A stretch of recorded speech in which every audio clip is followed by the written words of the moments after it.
기술이 우리 경제의 판도를 완전히 바꾸고 있다면 과연 우리는 무엇을 준비해야 할까요?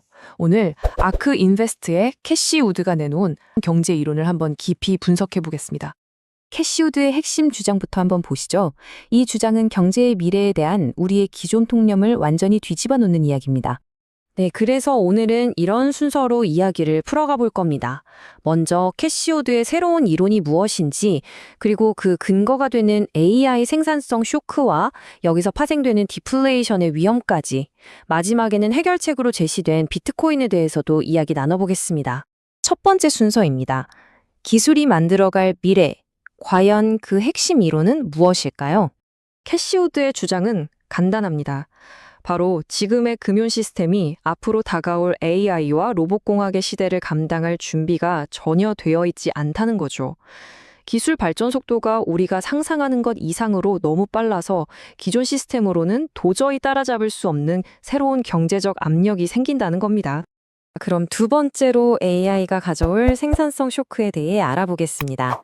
기술 혁신이면 좋은 것 아닌가요?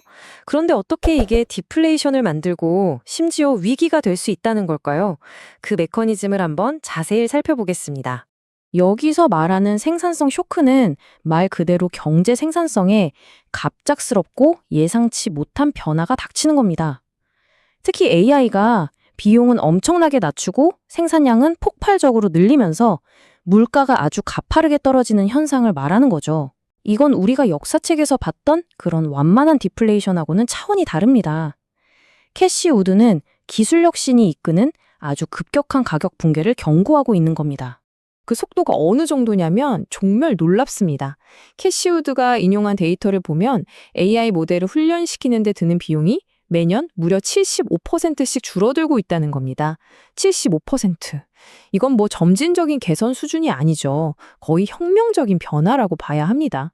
이 과정이 어떻게 디플레이션 혼란으로 이어지는지 한번 보시죠. 먼저 AI 같은 기술 혁신이 일어납니다. 그럼 당연히 생산성은 엄청나게 올라가고 비용은 뚝 떨어지겠죠. 결과적으로 소비자 물가가 아주 빠르게 하락하게 됩니다. 문제는 바로 이 속도입니다. 물가 하락이 너무 빠르다 보니까 기존의 사업 모델들이 여기에 적응할 시간을 갖지 못하고 그대로 붕괴되어 버리는 겁니다. 세 번째, 디플레이션의 위험입니다. 아니 그런데 물가가 떨어진다는데 이게 왜 위험하다는 걸까요? 소비자 입장에서는 좋은 일 아닌가요? 바로 여기에 함정이 있습니다. 문제는 디플레이션이 부채를 만났을 때 터집니다. 인플레이션 상황에서는 돈의 가치가 떨어지니까 시간이 지날수록 내가 갚아야 할 빚의 실질적인 부담이 줄어들죠. 하지만 디플레이션은 정반대입니다. 돈의 가치가 오히려 올라가니까 빚의 실질 가치가 계속해서 불어나는 겁니다. 생각해 보세요. 내 월급은 줄어드는데 매달 갚아야 하는 주택담보대출 원리금은 그대로잖아요. 빚 갚기가 훨씬 더 힘들어지는 거죠. 이게 바로 경제 전체를 무너뜨릴 수 있는 도미노 효과로 이어집니다. 기업이나 개인, 심지어 정부까지 빚 갚기가 힘들어지고요. 당연히 수익과 임금은 줄어들겠죠.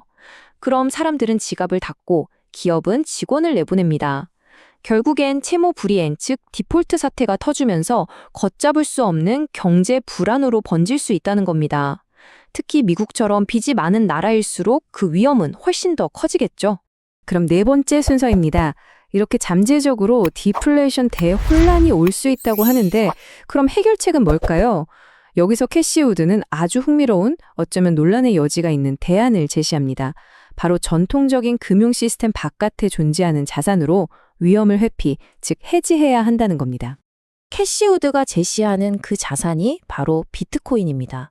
비트코인이 인플레이션뿐만 아니라 기술이 주도하는 이런 급격한 디플레이션 상황에서도 자본을 지켜줄 수 있는 아주 독특한 자산이라는 거죠. 여기서 중요한 건 정부가 비트코인으로 디플레이션을 막아야 한다는 정책적 주장이 아니라는 겁니다. 개인과 기업의 자본을 보호하기 위한 해지 수단으로서의 역할을 강조하는 겁니다. 마지막 순서입니다. 그럼 왜 하필 비트코인일까요? 캐시 우드는 비트코인의 어떤 특징 때문에 이런 시나리오에서 효과적인 대안이 될 수 있다고 보는 걸까요? 비트코인의 핵심 속성을 보면 답이 나옵니다. 첫째, 어떤 정부나 중앙은행도 통제할 수 없는 탈중앙성. 둘째, 총 발행량이 수학적으로 정해져 있는 공급의 희소성. 셋째, 기존 금융 시스템의 바깥에 존재하는 비주권 자산이라는 점. 그리고 마지막으로 은행 같은 중개기관이 필요 없는 무신뢰 시스템이라는 겁니다.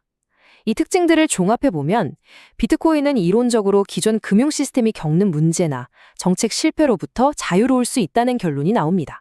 기존 금융 시스템과 비트코인이 위기에 대응하는 방식은 근본적으로 다릅니다.